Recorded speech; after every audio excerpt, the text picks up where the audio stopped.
वहीं राजधानी रांची में स्थापना दिवस समारोह संपन्न होने के तुरंत बाद कांकेर रोड स्थित सीएम आवास में जेएमएम विधायक दल की बैठक हुई थी। बैठक में राजनीतिक हलचल सहित कई मुद्दों पर चर्चा की गई। कांग्रेस विधायक दल के नेता आलमगीर आलम मौजूद रहे। वहीं जेएमएम विधायक स्टीफन मरांडी ने कहा कि किसी एजेंडा पर चर्चा नहीं की गई है, क्योंकि सभी जिलों में परिसंपत्तियों का वितरण किया जा रहा है।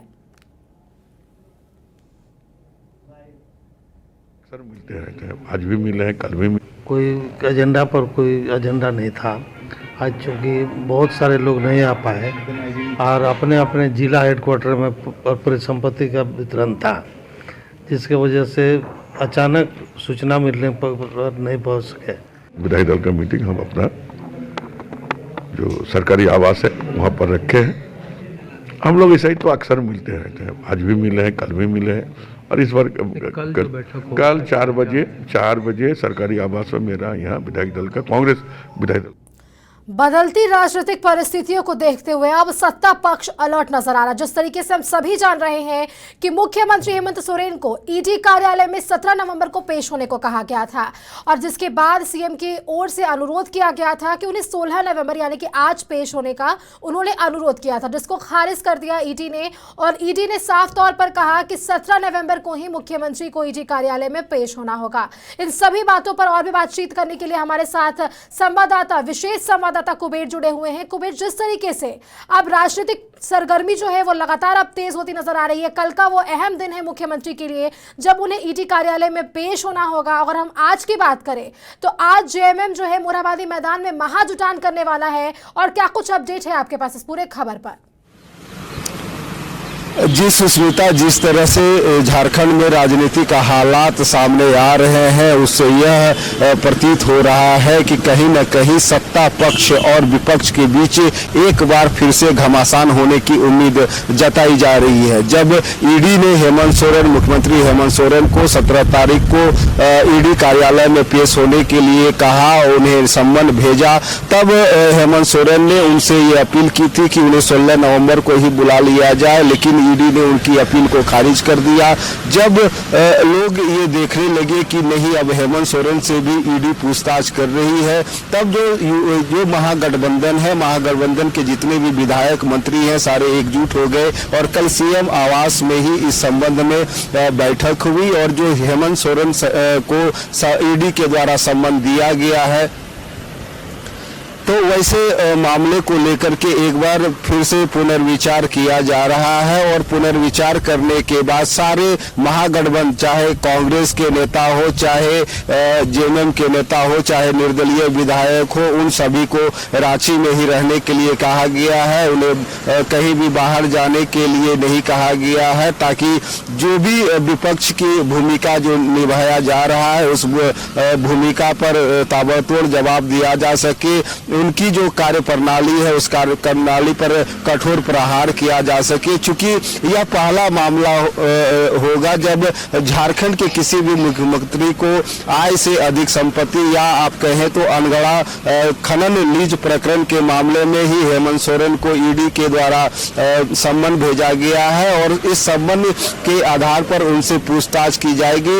उनसे भी पहले भी ईडी ने 3 बार सम्मन भेज चुकी है, लेकिन बार मुख्यमंत्री हेमंत सोरेन के जो अधिवक्ता है उनकी ओर से यह कहा जा रहा है कि उन्हें समय दिया जाए, और जो पूछताछ का समय है वो जब पूछताछ करेंगे तो वो हाजिर हो जाएंगे। हालांकि जब पहली बार मुख्यमंत्री को ईडी के सामने शामिल या पूछताछ में शामिल होना था, तो उस वक्त भी वहां पे ईडी कार्यालय के बाहर बैरिकेडिंग वगैरह लगाई गई थी। और बैरिकेडिंग लगाने के बाद यह देखा गया कि अब हेमंत सोरेन ईडी कार्यालय पहुंचेंगे, लेकिन हेमंत सोरेन किसी अन्य कार्यक्रम में भाग लेने के लिए सीधे एयरपोर्ट की ओर रवाना हो गए थे। जहां तक सत्ता पक्ष और विपक्ष की बात है, 2 माह पहले भी इस तरह की उथल पुथल हुई थी। सरकार गिरने और गिराने से लेकर के तमाम तरह के कोशिश जारी हुई थी। हालांकि उन कोशिशों को सरकार ने अपने स्तर से विफल कर दिया था। लेकिन अभी जो वर्तमान हालात हैं, कहीं न कहीं एक बार फिर से झारखंड में सियासी संकट का दौर सामने आ रहा है। हालांकि यदि हम बात करें कांग्रेस प्रभारी अविनाश पांडे की, तो उन्होंने कहा कि यदि विपक्ष बीजेपी चाहती है कि झारखंड में जो भी लोकतांत्रिक ढंग से सरकार चुन करके आई है उन्हें वहां से सत्ता से विस्थापित करे या उन्हें हटाने की कोशिश करे, और जहां जहां गैर भाजपाई शासित प्रदेश है वहां पर बीजेपी के द्वारा इस तरह के कुठाराघात किए जा रहे हैं, इस तरह के कुत्सित प्रयास किए जा रहे हैं जो लोकतंत्र के हित के लिए लाभकारी नहीं है। सुष्मिता, कुबेर, आपने बिल्कुल ठीक कहा। जिस तरीके से हमने देखा कि कल पूरा राज्य स्थापना दिवस मना रहा था, मुख्य समारोह का आज आयोजन जो था वो मोरहाबादी मैदान में हुआ था, जिस वक्त आप अभी वहां खड़े हैं। अगर हम बात करें तो कल भी समारोह संपन्न होने के बाद बैठक की गई और बैठक में एकजुटता हमें देखने को मिली। बैठक पर और क्या कुछ रणनीति बनाई गई है और आज की जो बैठक होगी उस बैठक में किन अहम पहलुओं पर चर्चा हो सकती है? जी, कल जो मुख्यमंत्री हेमंत सोरेन के आवास में बैठक हुई थी, उस बैठक में कई मुद्दों पर विचार विमर्श हुआ और सबसे बड़ी बात ये है कि सभी लोगों को एकजुट रहने के लिए कहा गया और उन लोगों को भी, जो कांग्रेस के जो 17 विधायक है, उन 17 विधायकों को भी एकजुट रह करके रांची में ही रहने के लिए कहा गया है।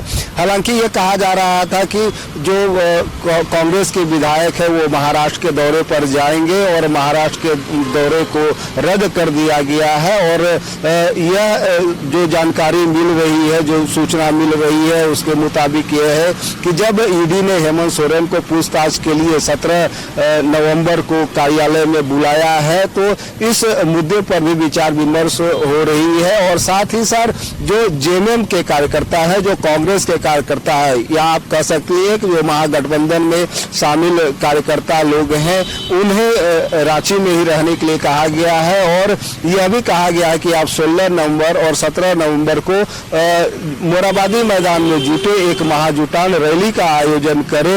ये सभी हेमंत सोरेन को ईडी के द्वारा जो पूछताछ के लिए बुलाया जा रहा है, उस नीति के तहत ही लोगों को एकजुट करने और अपनी शक्ति प्रदर्शन करने के हिसाब से ये कहा गया है। हालांकि इस बाबत बार बार बीजेपी के जो प्रवक्ता प्रतुल सहदेव हैं, उन पर ये उनका कहना है हमेशा झारखंड सरकार की ही बातों को ले रहे हैं, झारखंड सरकार की कमियों को दिखाने का प्रयास कर रहे हैं। वो लोकतंत्र की बात करते हैं, लेकिन हर सत्ता पक्ष और विपक्ष में जो भूमिका होती है वो भूमिका नजर सामने आ रही है। और ये कहने की बात ये है कि किस तरह से सत्ता पक्ष और विपक्ष में आपस में घमासान हो रहे हैं। बीजेपी चाह रही है कि किसी तरह से जो है सो हेमंत सोरेन सरकार की राज्य से सरकार का जो अस्तित्व है वो मिट जाए और बीजेपी एक बार फिर से इस राज्य में सत्ता स्थापित करने में मशगूल हो। लेकिन हालांकि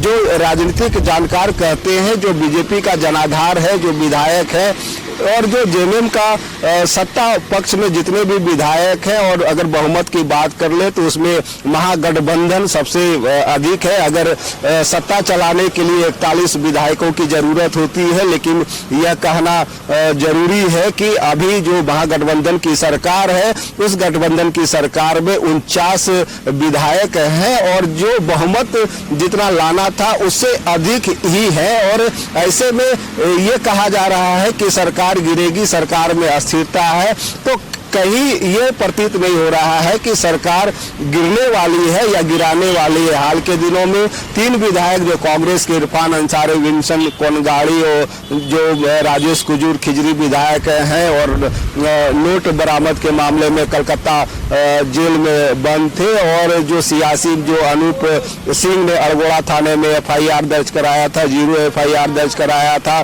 जिन पर सरकार गिराने का आरोप था। तो एक बार फिर से इरफान अंसारी के रिहा होने के बाद यह कयास लगाया जा रहा है कि कहीं न कहीं सरकार को अस्थिर करने का ये प्रयास है। हालांकि इरफान अंसारी ने मीडिया को जो बताया कि उन्हें सत्ता पक्ष या हेमंत सोरेन से किसी भी तरह की कोई मलाल नहीं है। जो घटना घटी वह एक अप्रत्याशित घटना थी और हम झारखंड की जो स्वतंत्रता है, अखंडता है, जो उसकी आज़ादी का महत्व है और जो झारखंड के लोग हैं उन लोगों के लिए ही हम बहुत कुछ करना चाहते हैं। हम सरकार में रह करके जनता की सेवा करना चाहते हैं और जनता की सेवा करने के बाद जो हमारा मूल मंत्र है उस मूल मंत्र को हम आगे लागू करना चाहते हैं। सुष्मिता। जी कुबेर, आप बने रहिए हमारे साथ। तो आप देख सकते हैं जिस तरीके से अब राजनीतिक परिस्थितियां जो है वो बदलती नजर आ रही है। सत्ता पक्ष अलर्ट नजर आ रहा है। बता दें कि 17 नवंबर को मुख्यमंत्री से ईडी पूछताछ करेगी, जिसको लेकर आज यूपीए विधायक दलों की बैठक बुलाई गई है, जिस पर विशेष चर्चा की जाएगी। साथ ही अगर आप बात कर ले तो आज मोरहाबादी मैदान में महाजुटान होने वाला है। बदलती राजनीतिक परिस्थितियां जो है वो काफी कुछ बयां कर रही है। कल का वह अहम दिन होगा मुख्यमंत्री हेमंत सोरेन के लिए, जब ईडी उनसे पूछताछ करेगी। उन्हें ईडी कार्यालय में पेश होना ही होगा। बता दें कि उनके ओर से पहले 16 नवंबर के लिए अपील की गई थी, लेकिन उस अपील को खारिज करते हुए ईडी ने 17 नवंबर को ही उन्हें पेश होने का कहा है। इन खबर पर और भी जानकारी के लिए हमारे साथ विशेष संवाददाता कुबेर जुड़े हुए हैं। कुबेर, अगर हम कल के स्थापना दिवस की एक बार बात कर ले तो जिस तरीके से हमने देखा कि पहले राष्ट्रपति द्रौपदी मुर्मू के आगमन को लेकर और उनके जो कार्यक्रम है उसमें बदलाव किए गए, वे सीधे उलेहातू गई खूंटी के। वह मोरहाबादी में जो मुख्य कार्यक्रम का आयोजन हुआ उसमें वह शामिल नहीं हुई। उसके बाद राज्यपाल मुख्य अतिथि के रूप में शामिल नहीं हुए मोरहाबादी मैदान में, और जिसे हम सभी ट्विटर बाबा के नाम से जान रहे हैं, जो विपक्ष लगातार उन्हें कह रहा है, यानी कि गोड्डा सांसद निशिकांत दुबे, उन्होंने भी ट्वीट कर कहा कि ये सरकार आलोचित सरकार है। इन्होंने पहले राज्यपाल को आमंत्रण नहीं किया, उसी दिन आमंत्रित किया और अब इस पर बयानबाजी भी शुरू हो चुकी है। कैसे देखते हैं?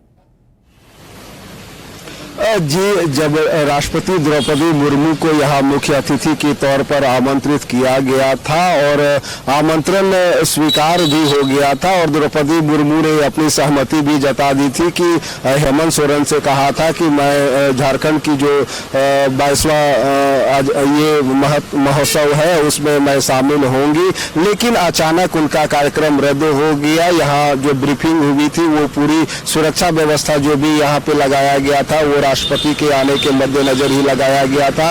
लेकिन जिस तरह से राष्ट्रपति द्रौपदी मुर्मू का कार्यक्रम राजधानी रांची में रद्द हुआ और उसके बाद हेमंत सोरेन ने राज्यपाल रमेश बैस को मुख्य अतिथि के रूप में इस समारोह में शामिल होने के लिए आमंत्रित किया, लेकिन रमेश बैस की अनुपस्थिति के बाद यह कहीं न कहीं एक कहा जा सकता है कि जो विपक्ष है, जो राजनीतिक केंद्र है, जो केंद्र की राजनीति हो रही है, जो राज्य की राजनीति हो रही है, जो बीजेपी शासित लोग हैं, जो बीजेपी के कद्दावर नेता हैं, शायद उनकी ओर से कहा जाए। और लाइव 7 के दर्शकों को बताना चाहता हूं कि यदि द्रौपदी मुर्मू अगर इस महोत्सव में शामिल नहीं हुई है, जो स्थापना दिवस है उसमें शामिल नहीं हुई है, तो झारखंड के एक कद्दावर नेता का ही नाम सामने आ रहा है। हालांकि वह नाम जिस तरह से लिया जा रहा है, उनका कहना है कि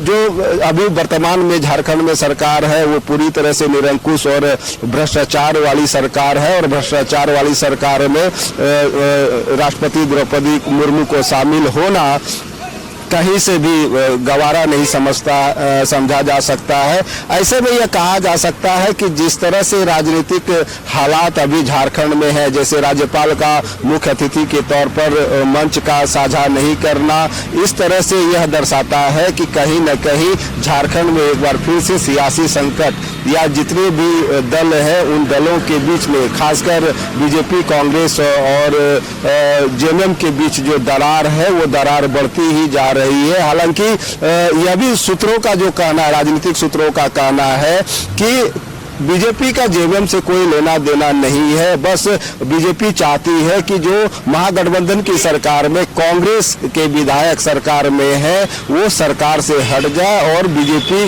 के साथ जेएमएम सरकार बनाए। सुष्मिता।